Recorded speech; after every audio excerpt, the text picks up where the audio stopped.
Hello! In this video I will show you how to set up parental controls on Xiaomi 15 Pro. So you have to start by opening your settings application, and now you have to scroll down and click on Google.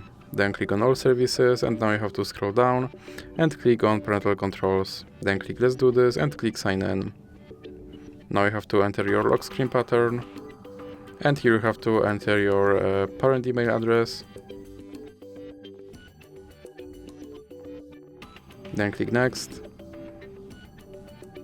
And now you have to enter your parent password.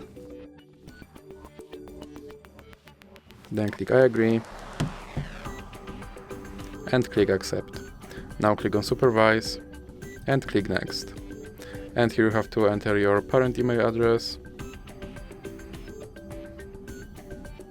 Then click next. And now you have to enter your parent password. And now you have to scroll all the way down. And here you have to enter your child password. And then click next. And click allow. Now click on next. And click done. And as you can see, my parental controls are now set up. So that's it for this video. If you liked it, please remember to leave a like and subscribe.